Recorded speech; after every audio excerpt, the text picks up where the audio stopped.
से कुछ प्रश्न और जानेंगे यहाँ की जमीनी हकीकत, वो यहाँ के लोगों के बारे में क्या समझते हैं। जनता की आवाज़ के माध्यम से माननीय सांसद महोदय आपका स्वागत है। आप बताइए, आप आज 9 वर्ष आपको पूरे हो चुके हैं, 9 वर्ष का आपका कार्यकाल निकल चुका है, आप 9 दिन भी बारी आई हुई है क्या? आप पत्रकार है, मेहरबानी करके अपने सवाल कीजिए, क्योंकि 900 दिन में आया हूँ, 9 दिन नहीं 900 दिन आया हूँ। और रही बात है कि ये विषय आपका कितने दिन आ रहे हैं, कहा जाना है, ये हमारा काम हम करते हैं, लगातार करते हैं। 9 दिन 900 दिन आए हैं, बिल्कुल, इसलिए आप वो मत कीजिए। नहीं, हाँ, मुद्दों की बात कीजिए। मुद्दे की बात कर रहे हैं हम। आपने कहा हम 900 दिन आए हुए हैं, अच्छी बात है, तो इसलिए वो है ना, वो नहीं आप इतनी घबराइए नहीं सर। मैं नहीं पूछ रहा, ये हमारी बड़ी जनता की आवाज है, जनता की मांग है वो पूछी जा रही है मेरे माध्यम के द्वारा। आप तो पास में आके कीजिए।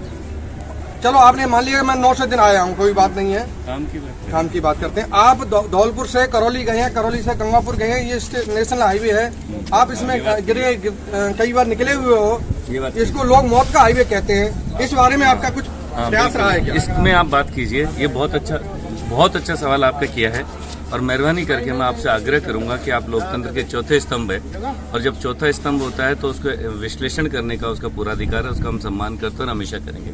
और जनता के हितों को उठाना और उसको सही जगह तक पहुंचाना लोकतंत्र का हमारा हक भी होता है, उसका सम्मान है, लेकिन हमको व्यक्ति विशेष पार्टी नहीं बनना चाहिए। इस रोड की बात करते हैं, निश्चित रूप से ये रोड भारतीय जनता पार्टी के द्वारा, भारत सरकार के द्वारा बनाया गया था, और आज इस रोड की जर्जर हालत यहाँ के जो निकम्मे बेईमान लोगों के द्वारा की गई थी, उसको भी दूर करने के लिए हमने 92 करोड़ रुपए का इसका प्रस्ताव 1 साल पहले यहाँ के सरकार को दे चुके थे। और चूंकि अधिकारियों की लापरवाही से कल भी मैंने, जो हमारी जिला निगरानी समिति होती है, उसमें अधिकारियों को मैंने डांट फटकार लगाई है, ईडी को बुलाया कि इसको तुरंत प्रभाव से इसके 92 करोड़ के टेंडर जो बजट जारी है उसके जारी कर इसका निर्माण कार्य तुरंत शुरू करे। तो ये कहीं न कहीं राज्य सरकार के अधिकारियों की निकम्मेपन और लापरवाही से, क्योंकि जब हम पैसा दिल्ली से भेजते हैं तो उसका क्रियान्वयन जो होता है राज्य सरकार के अधिकारियों और संस्थाओं द्वारा होता है। तो ये निश्चित रूप से बहुत ही गंभीर मुद्दा है, और इसके लिए मैंने कल भी बात की, और पिछले 1 साल से ये बजट इसको जारी करके ये तो लापरवाही कहीं न कहीं टेंडरिंग की काम करने की थी, वो उसको पूरा किया गया, और जल्द इसका निर्माण कार्य टेंडर करा के शुरू किया जाएगा। जी, मतलब लोगों की ये धारणा है कि मैं ये मानता हूं कि चलो आप 9 वर्ष हो गए, 9 ये कई बार आए हैं, लेकिन जो आपका सांसद निधि है वो बाड़ी विधानसभा में हमको कहीं दिखाई नहीं देती है। मेहरबानी करके सुनो, मेहरबानी करके मैं आपको निवेदन करूं कि सांसद का मतलब सिर्फ सांसद निधि नहीं होता है।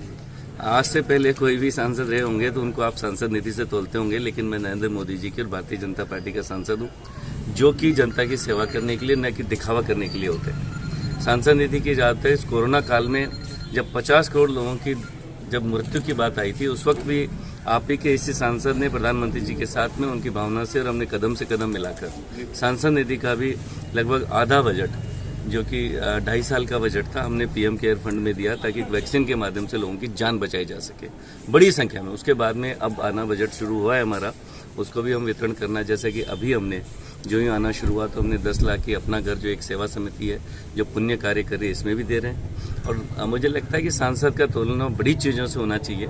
ये निधि तो ऐसे कामों में थी जैसे यहाँ दी है, और कोरोना काल में दी है। पहले सड़क खरंजे खाइए सरपंचों का काम है, तो उसमें भी मोदी जी बहुत बड़ा पैसा भेज रहे हैं। तो मुझे लगता है कि उससे कहना चाहिए कि मैं कम से कम आपको 50,000 करोड़ रुपए के काम कल भी मैं आपको गिना दूंगा, जो आपके सांसद के माध्यम से धौलपुर जिले के विकास के लिए लगे हैं और लग रहे हैं। मैं आपको गिनाऊं, धौलपुर का मेडिकल कॉलेज है, जो कि 350 करोड़ रुपए की लागत से बना। 3000 करोड़ रुपए का हमारा चंबल धौलपुर जो ग्वालियर धौलपुर एक्सप्रेसवे है, ये अभी लेटेस्ट हमारे काम जो नए आने वाले हैं। केंद्रीय विद्यालय आपका बना है। इसके अलावा धौलपुर से हमारा भरतपुर और जो का जो हाईवे है वो जुड़ा है। प्रधानमंत्री ग्रामीण सड़क के माध्यम से मुझे लगता है कि शायद बाड़ी विधानसभा ही नहीं, कोई भी विधानसभा क्षेत्र ऐसा नहीं है जिसमें बड़ा काम हो। जल जीवन के मिशन के माध्यम से 460 गाँव की कल भी हमने समीक्षा की है। इसके अलावा जो हमारा प्रधानमंत्री आदर्श गांव है, सांसद आदर्श गांव है, इनके माध्यम से बड़ा पैसा हमने दिया है। कल भी मैंने 31 करोड़ रुपए प्रधानमंत्री आदर्श गांव में, गांव के अंदर जो जारी करवाए थे। ये बात अवश्य है कि हम लोग दिखावे का काम नहीं करते। 110 करोड़ विद्युत जो अपग्रेडेशन का काम है गांव गांव में, उसको 110 करोड़ रुपए हमने दिए, लेकिन यहाँ के स्थानीय अधिकारी क्योंकि वो उनको राजनीति और भ्रष्टाचार से मतलब होता है जनता की सेवा के। हम पैसा लाते हैं और कहीं न कहीं उसको वो उनके डाका डालते हैं, हक पे बेईमानी करते हैं।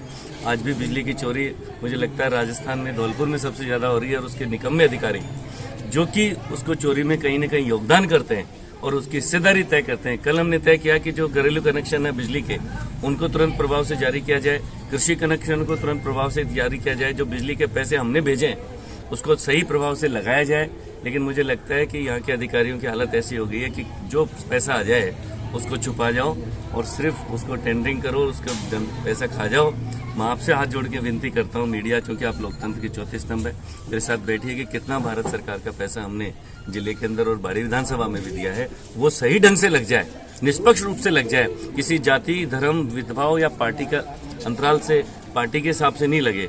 तो मुझे लगता है विकास की सही परिभाषा ये होती है। मैं आपसे विनती करना चाहता हूँ मीडिया मेरे दोस्तों, आप मेहरबानी करके आप जिस दिन इस चीज़ के लिए खड़े होंगे तो हमारी भी ताकत बढ़ेगी, क्योंकि हम भी पैसा लाके राज्य सरकार को दे ही सकते हैं।